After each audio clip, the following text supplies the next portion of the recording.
Yeah, welcome to Swanberry Education. My name is Mr. Joshua. Can you tell me what country you are from? All right, today I will be talking about it's a 30 minutes interactive session whereby I'll be discussing and talking about studying in Canada. So if you have any question, whatsoever your question may be, prepare your questions and ask me. And I will do a little bit of presentation, explain one or two phenomena that you need to know. Then I will go ahead and answer some of your questions. So just let me know in the comment section. First of all, you can introduce yourself. Hi, my name is this. I am watching live from Lagos. I'm watching live from Nigeria. I'm watching live from. Just state your city and where you are watching from. And if it's not in Nigeria, your city and your country. All right. That being said, my name is Mr. Joshua from Swanberry Educational Services, and I'm chatting you and I'm talking with you live from Montreal, Canada. Today, I'm going to be explaining some difficult concepts that has to do with getting your Canada study visa approved. I've been in the study abroad and recruitment service for quite a while now. This should be since 2017, at least I've been recruiting to Canada. Then I've been recruiting internationally since about 2008, 2009. So that's more about me. Today we are going to be talking about reasons why a Canada study visas might not be approved. And before I go over, let me tell you more about the eligibility criteria for which your Canada study visa will be approved. Now, we understand that this is trying times for the international community, international students. IRCC has been changing a lot of policies of lately, and these policies has really caused a lot of panic and fear among the international community, especially the Canadian student visa hopefuls. You understand? Now, no matter the policies they change, no matter how they try to tighten the whole study permits application process, there are some things that are still basics. Their requirements are still virtually the same, just that right now they tend to be more strict with the way they handle applications. Let's say, for example, what can easily be overlooked or avoided, like let's say in 2023, they would not avoid such in 2024. Now, over the course of the years, I have seen people make some mistakes when they do applications, when they do visa applications. Now, these mistakes can be costly. For example, one of the major reasons why study permits are being refused is because of insufficient funds or not properly documented funds. Okay, now understand, the people that are going to evaluate your documents, these are Canadians, and they are not 100% familiar with the way things are being run in Nigeria. Let's say, for example, if I sell a land, I can put title documents, and anywhere you take it will understand that, oh, that is receipt of land sales. But they that you are sending that document to, they don't see it that way, because that's not how it's done in their country. Now, what you should understand is they believe so much on government issued documents. Government issued documents that are official, documents that are related to the government, and if possible, if you can get documents that are verifiable. Now, one of the major challenges ROCC has with Nigeria and the Middle East, Indian, especially Nigeria, are documents that we provide most times, often than none, they are not verifiable, because the system, we don't really keep proper records. Let's say, for example, let's first of all look at identity problem. Somebody will present a birth certificate, for example, I'm giving you an instance, and there is no way you can verify the genuinity or the authenticity of that birth records. Unlike some other countries or in the West, whereby these records are easily verifiable. I can give you an instance. Let's say, for example, you are in Canada. You, even as things as little as, let's say, credit card, you apply for credit card in Bank A, and you go to Bank B to apply for credit card. Bank B, by just collecting your SIN, your social security number, your social insurance number, or just your name, they will get access to all the things that you have requested from. So you see that it's verifiable. Concerning what they call it, like places like Canada, things are easily verifiable, unlike Nigeria. Now, that being said, you are going to be putting in your application. Give them documents that are verifiable. Now, let's talk about the bank statement. In as much as you want to put your bank statement, give them a verifiable bank statement, and most preferably, give them a bank statement from a commercial bank. Now, let me explain further.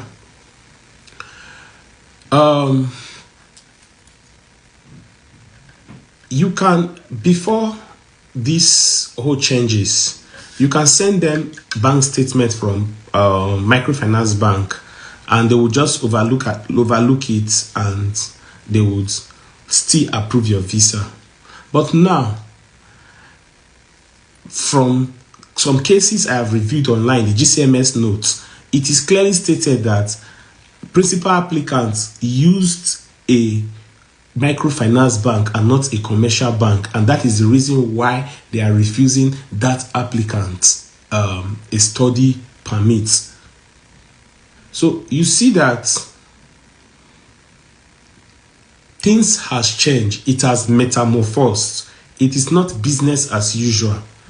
So when you want to give them, once you want to use, do your proof of funds, it's advisable you use a commercial bank.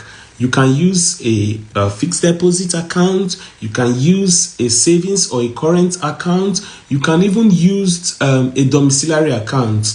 Now, instead of keeping your money in Naira, for example, and the exchange rate, the inflation rate is causing the dollar rate is, the exchange rate is just going down, you can decide to save your money in US dollars. And the value will always, it's like locking that value for a long time. So that is one way you can do that. Now, one other reason they refuse people a lot is illegible documents.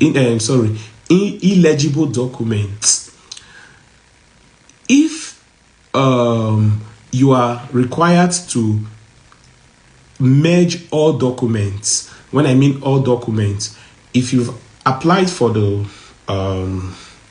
Canada study visa, you will discover that you have one document to upload per it's like one set of documents. You have to merge them and upload one per let's say one per document type. Let's say your letter of acceptance, everything that has to do with your letter of acceptance, you have to put it in your letter of acceptance. Then if they ask you for your proof of funds, your bank statement, even if you are using 10 bank statements, and to show the history of how you made that money, or the evidence or the source of funds, you have to put all of them in one document. So in that case, you know that we do transactions a lot in this country, okay? And that will make your bank statement to be very, very bulky. If you go to the bank to print, by the time you print and you now scan them, you discover that you'll be seeing large megabytes. And for you to get the required MB to upload, because if you are using the new IRCC portal, every document type cannot pass 2 MB.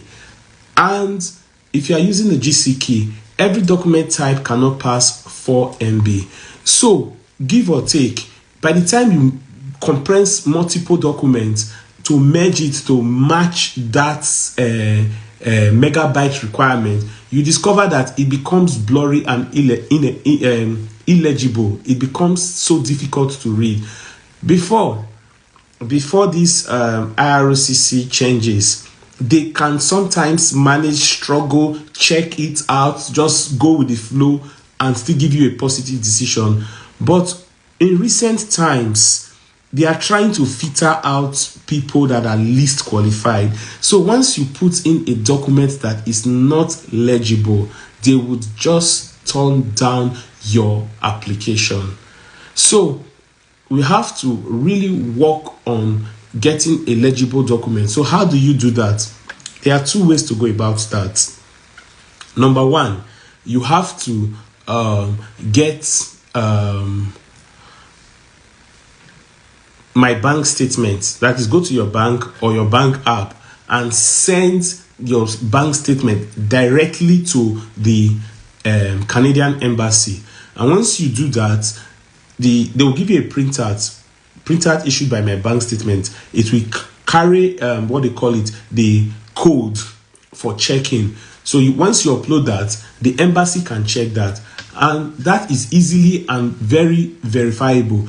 In fact, it is the most preferred method of sending bank statements to the Canadian embassy. If let's say that is, you are not unable to do that, you can get an e-signed copy of your bank statement. I know various banks, they do, when you request your statement online, they send you an e-copy that is signed. Yeah, some do put password to protect it. If it is password protected, go to free sites like smallpdf.com and unlock the PDF Then the good thing about those kind of files is, even if your transaction is over 1,000 pages, most times the space requirement, the MB that it's involved, it's usually very, very low. So if you don't want your study permit to be refused because of your document is not clear, it is illegible, you have to take that extra effort. You have to, 1, send your bank statement to IRCC using MyBankStatement. It is very, very important. Very, very important. Because if you are using the IRCC portal, you just have 2 megabytes. Just 2 megabytes. Then if you are using the GC key, you have just 4 megabytes. And you have to put all documents together. Now, concerning another reason why a study permit can be refused is when you do not prove the source of funds.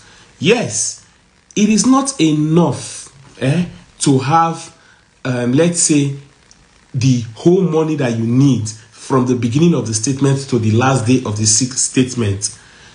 Show to them, prove to them how you came and how you gathered that money.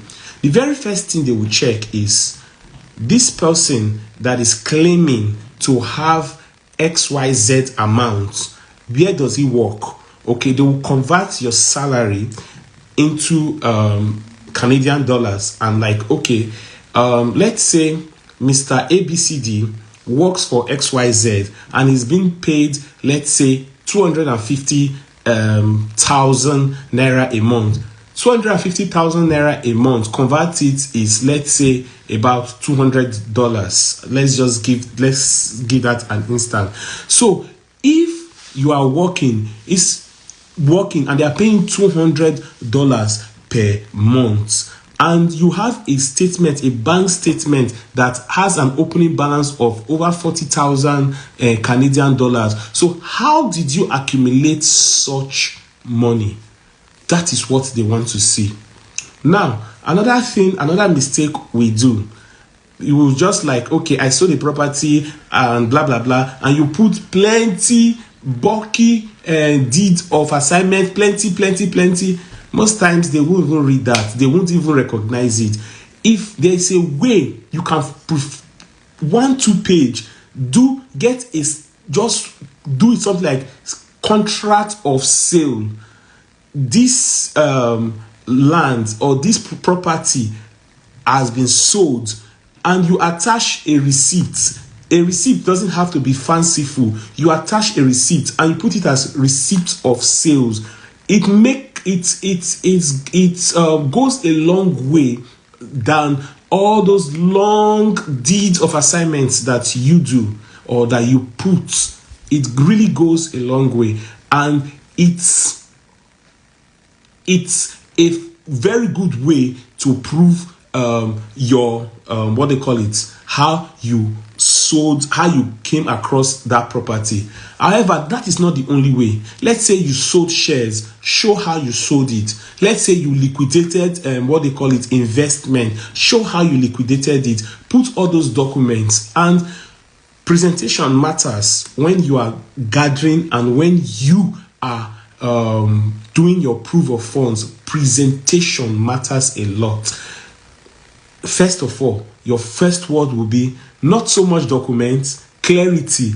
Instead of giving 30 landed property or 40 documents of the same type, you can do it 1 or 2 of that same type of document that is clear and very easy to read and to understand.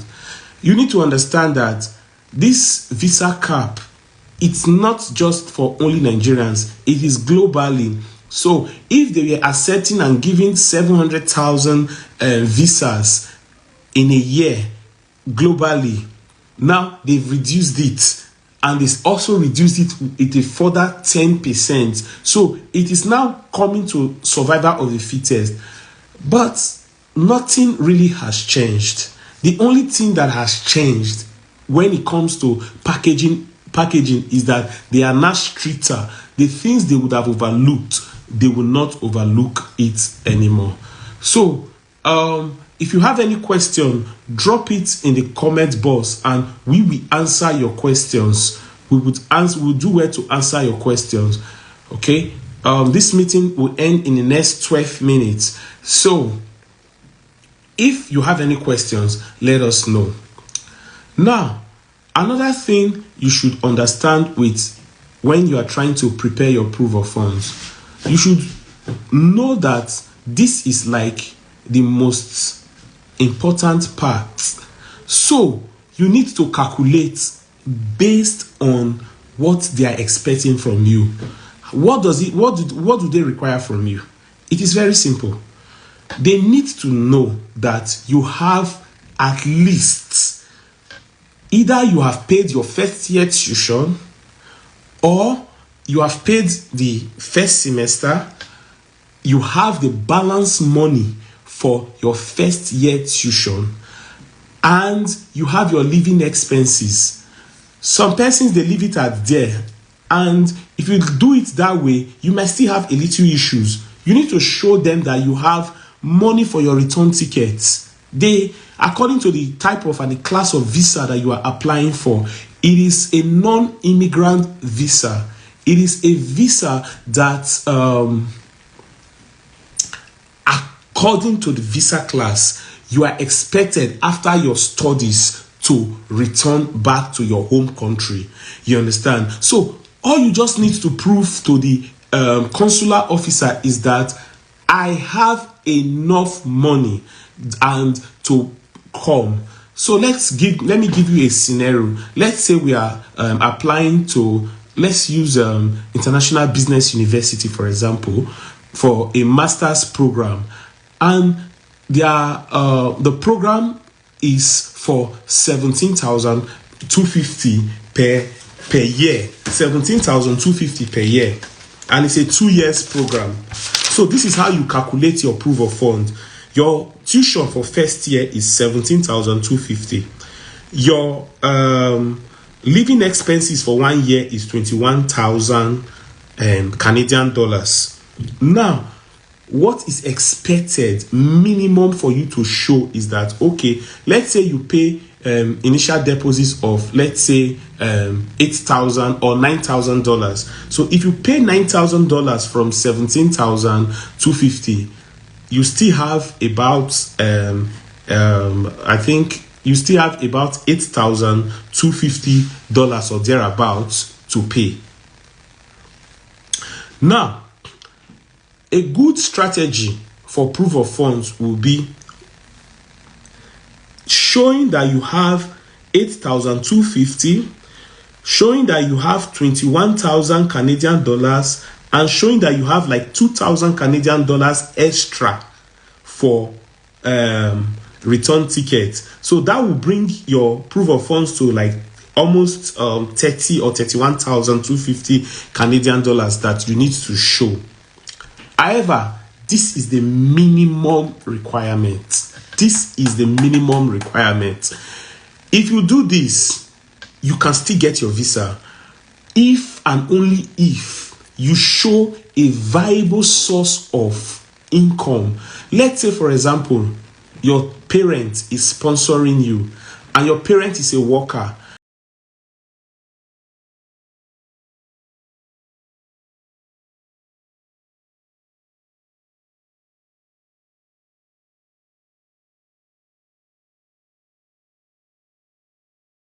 And you get letter from the employer that, okay, in a year, the amount that he receives as his salary allowance is, let's say, a $40,000, and you have already paid, and currently you have this 31,250 Canadian dollars after paying your initial deposit to the school. You already have it on ground. Then that will fly for proof of funds. However, if you cannot prove that you have subsequent payment for the next year, it's advisable you show for the complete year. More than often, it is really advisable that you show your proof of funds for your complete studies. So how do we do that? How do we go about that? If you know you don't have money to show for 2 years program, look for a 1 year program, or get somebody to sponsor you. Getting somebody to sponsor you, a valid sponsor is your parents or your siblings. Uncle is not a valid sponsor. Grandmother is not a valid sponsor. Sometimes it's tricky. Employer can be a sponsor, but it is highly tricky. It is highly tricky. You need to do a lot of explanation. You need to explain why of all the whole staff, you are the only one that they are sponsoring. So most times I just tell people, limit your sponsorship to only your immediate family members. So that will be it for today. Let me take 1 or 2 questions and we'll be done for today's session.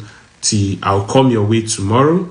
From now, every weekday, Monday to Friday, I'll be coming on Instagram, and I'll be teaching you. You can ask me any question related to Canada study visa.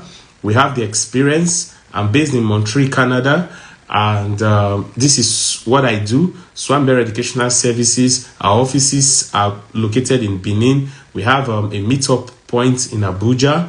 We have a rep in Abuja. Our main office is in Benin. So if you have a question, you can drop your questions in the comments, and we will do well to answer you.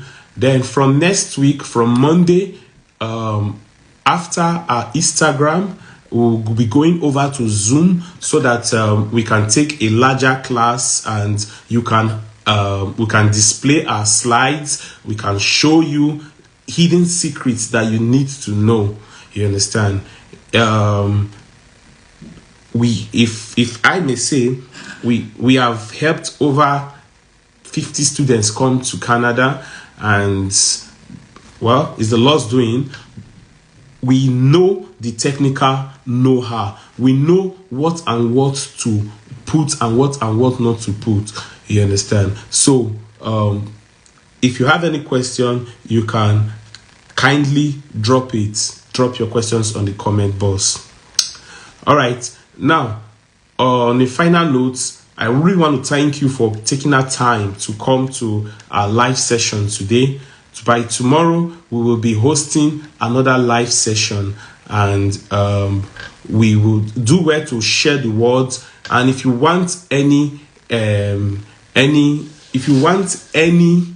information at all, or you have any question, you can send us a mail at admissions. I will drop it in the comment box now.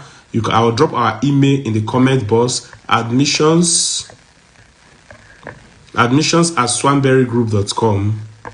You can email us, and we will answer your questions. admissions@swanberrygroup.com. Then if you can do well to follow us on Facebook. You can follow us on Instagram. I will just drop a Linktree link, so that you can access all our materials that we've done. You can access all these materials. So I will drop the Linktree link, or just go to link.tree/Swanberry Education. You will see different materials. It has links to our Facebook, it has links to our YouTube, and all the ways to contact us. So thank you very much, and I'll see you tomorrow. Well, I'll be telling you more about Canada study visa. Any questions that you have concerning the process, I am here to answer these questions, and I am going to answer them well for you, to the best of my ability and to the best of my knowledge. Thank you very much. I appreciate you. Thank you for joining us. So I'll see you tomorrow. Bye.